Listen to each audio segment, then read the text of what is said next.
My mother, she ran away from my home and she took my brother with her. She left me with our abusive father.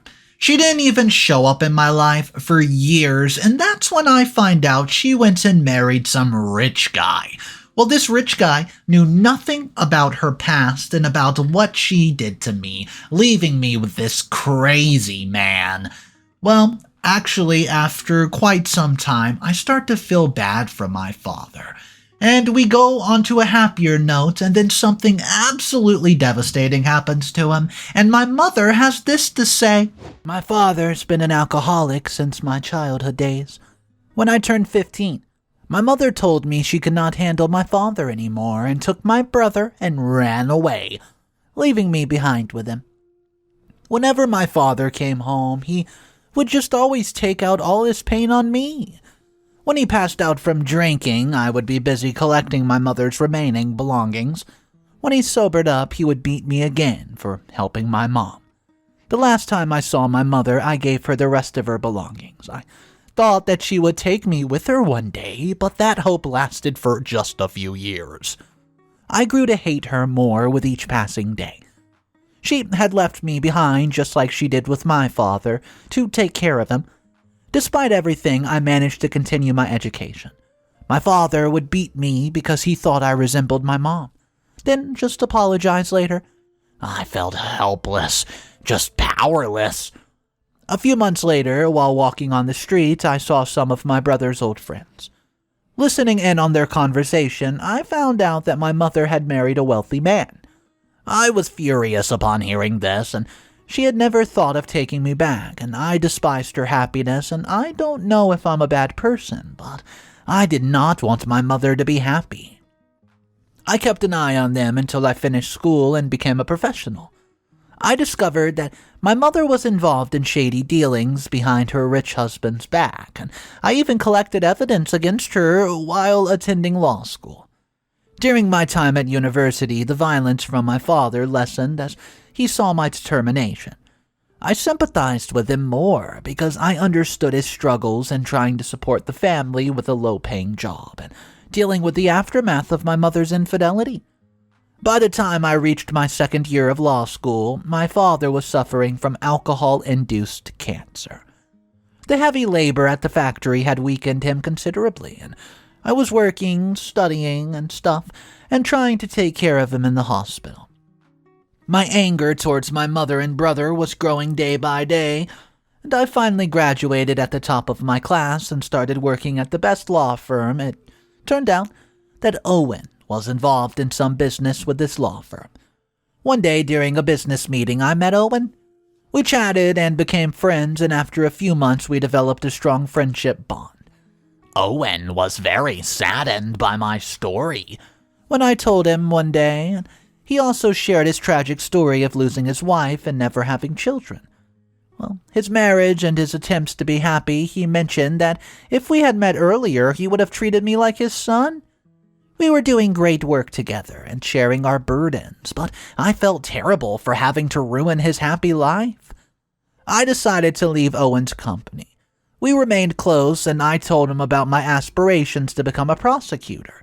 Though he did not like the idea of me leaving, he supported me, and I passed the exams with excellent flying scores and became a prosecutor. Thanks to Owen, my relationship with everyone improved, and now it's time for an anonymous tip. My mother was involved in evicting people from certain neighborhoods and forcefully acquiring those properties to build condominiums. My brother, on the other hand, had set up a front company and was involved in money laundering with some shady individuals.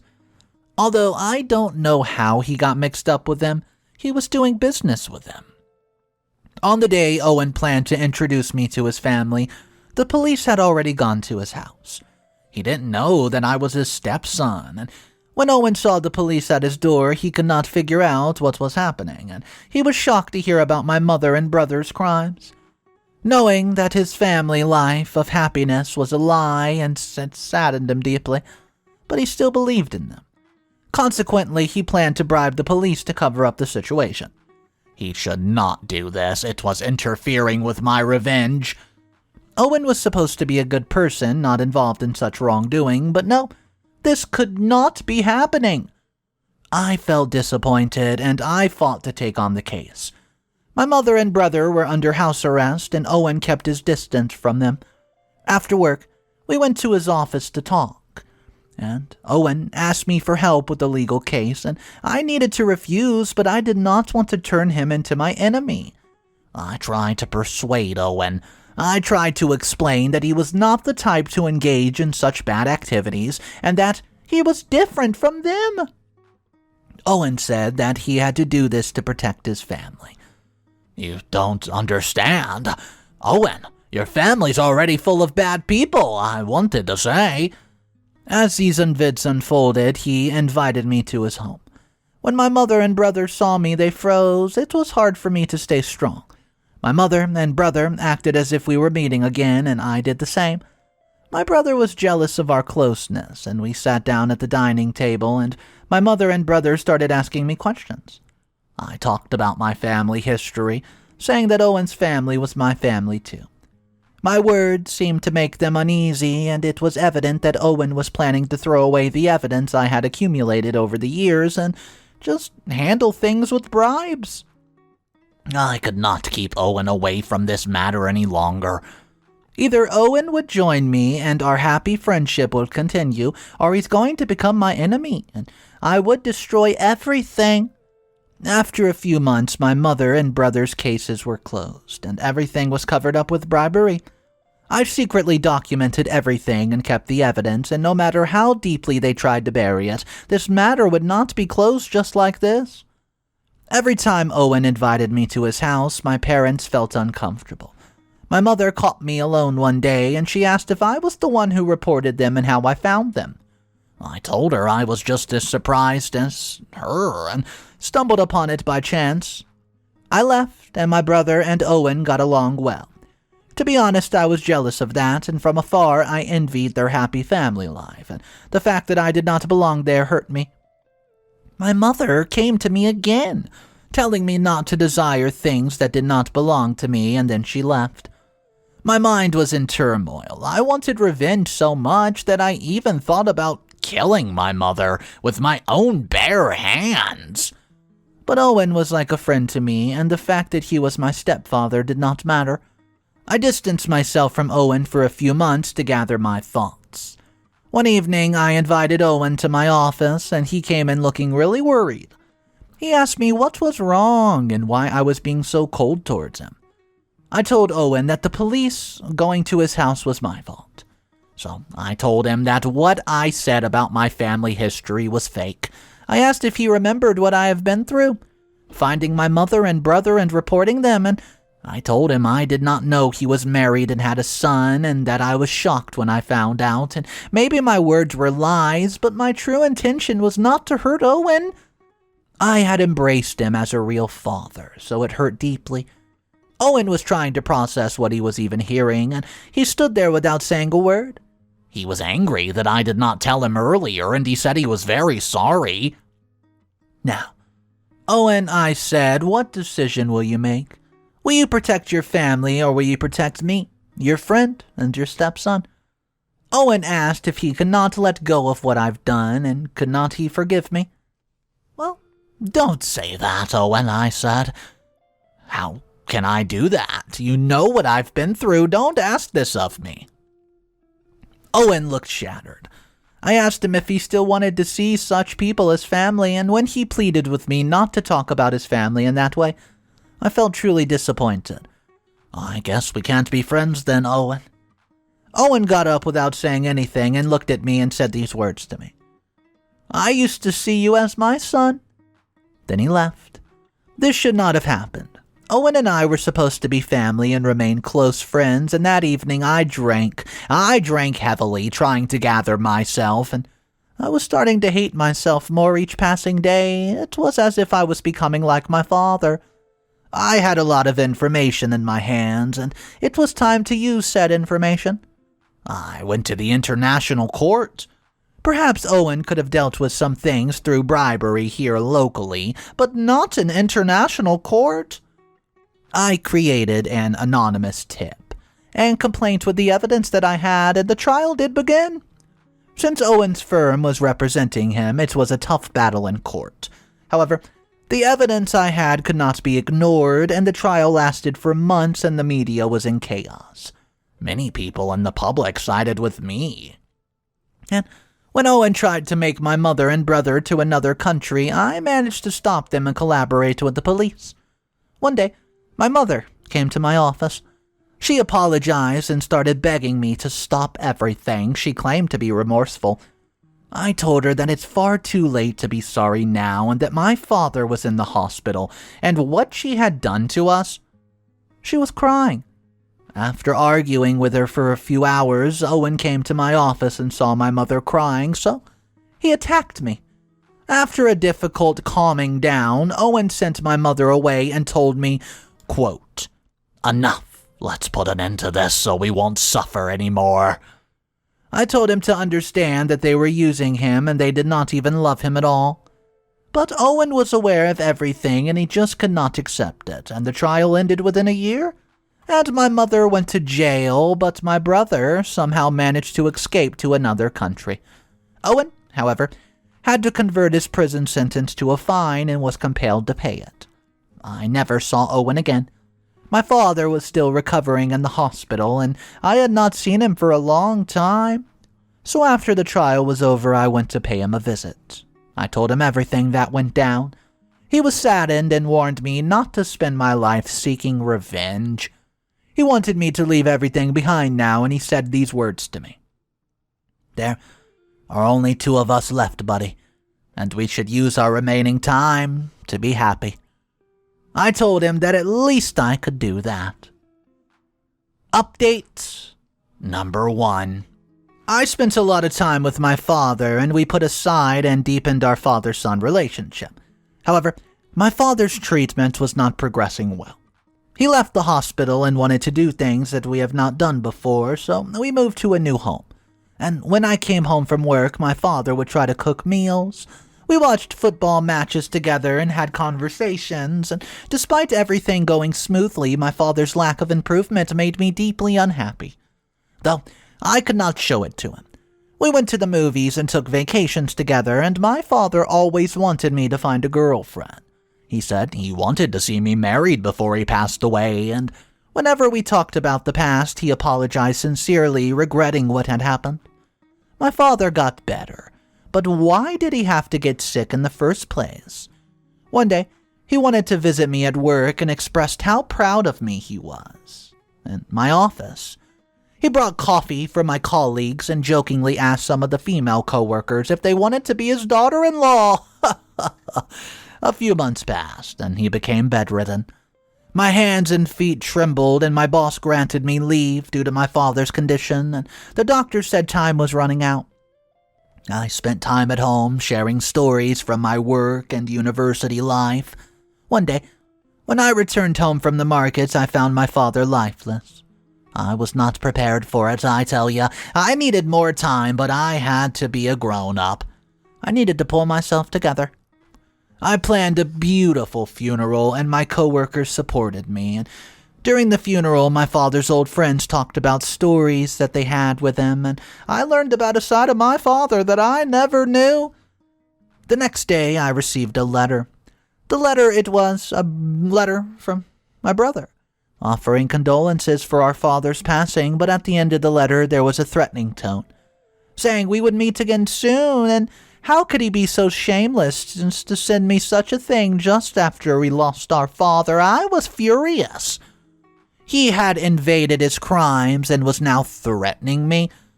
I handed the letter over to the police. I bought a gun. I was prepared for anything now. After the funeral, I returned to work, and since I received the letter, I have become anxious and paranoid, and I worked overnight at the office and only went home to take a shower. My boss wanted to talk to me and asked me to get myself together. That day, I decided to go home early and rest, and I needed to pull myself together. Update number 2.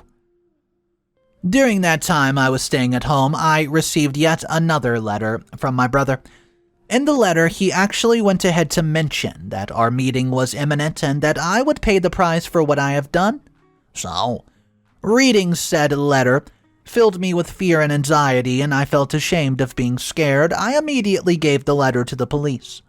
They took measures to protect me, and for about a month, they kept close watch on me. However, after a month passed without my incidents, I was left alone again. One evening, while walking home from work, a car suddenly blocked my path, and the people inside the car brutally attacked me. When I regained consciousness, I found myself in the hospital, and I had received flowers with a note that said, "Get well soon." And my brother left it. I was terrified. I was angry. When the police came to take my statement, I showed them the note and questioned why they could not catch him yet. They told me they had learned that my brother had entered the country but could not determine his location. I was furious and took time off work, and I could not sleep properly during my time in the hospital. It felt like I was constantly fearing my brother's return, and after a few weeks I recovered and returned home, but even entering my own home made me uneasy. Finally, when I started to feel somewhat relaxed, there was a knock at my door. As soon as I opened it, I saw my brother standing there, and he barged in and said, "We need to talk." He pulled out a gun from his waistband, and I had put my gun away in the safe, so I was absolutely defenseless. We sat in the living room, and he started asking me questions, and he wanted to know why I did what I did. How could I forgive our father? And why I ruined their lives, and I tried to explain, but he was having anger fits. He took out some strange pills from his pocket and kept taking them intermittently. We started arguing, and he was hitting himself and talking to himself, and yes, he was out of control. I finally managed to call the police and set the phone aside. In those upcoming few minutes, the police arrived, and I narrowly escaped with only a minor gunshot flesh wound. My brother was taken into custody. After these events, I took a significant break from my work and started therapy. Update number 3. After the therapy sessions, I had become somewhat healthier. I had a legal case with Owen, and after years, we decided to meet up for a drink. I asked him about what he had been up to, and my mother had been released from prison and had reconciled with Owen. She wanted to give him another chance, and I did not care about my mother anymore, but I thought Owen could have a better life. So I told Owen about things my brother had done to me, and he seemed deeply saddened and surprised. He apologized to me, and I reassured him that I did not blame him and that I was focused on starting a new life. My mother, she was pregnant, and they were trying to build a better life together, and it made me uneasy, but I tried to feel happy for them. Owen left an open door for me in case I ever wanted to come back and be a part of their family. He still saw me as his son and assured me that he would support me no matter what. It felt as if he were my real father, not just a stepfather. That night when I returned home, I felt good, because he had truly become someone important to me, and Owen invited me to meet him some night, and over time, life had worn him down and aged him. We had a bar where we used to meet and chit-chat like a real father and son talk, and he seemed to expect me to call him Dad. I think he kept our meetings a secret from Mom, though. She had given birth, and they named the baby after my real father. Owen allowed it, probably after seeing my mother's remorse, and he spent time with the baby and would tell me about him when we met.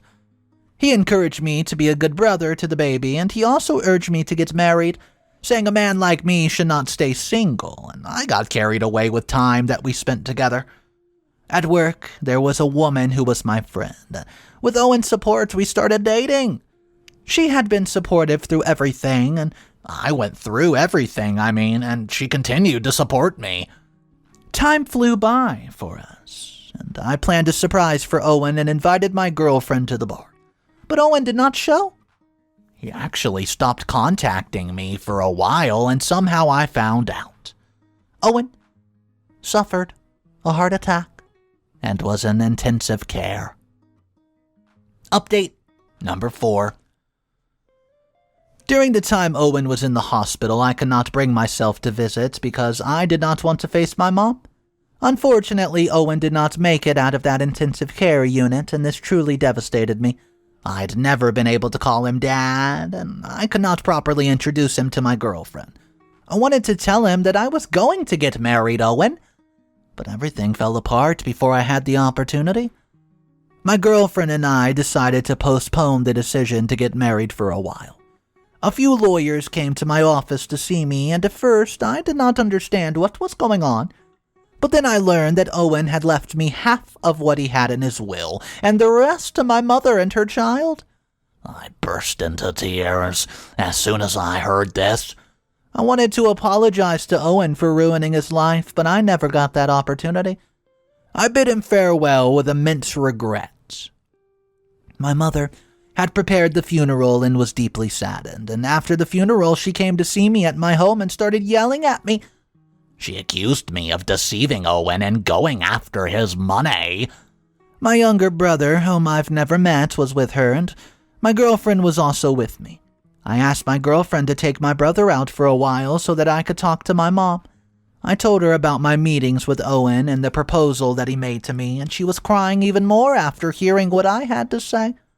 She was afraid that I would take everything away from her, and she was worried for my brother's safety. I assured her that I no longer held any grudges against her, but I also made it clear that I had not forgiven her either.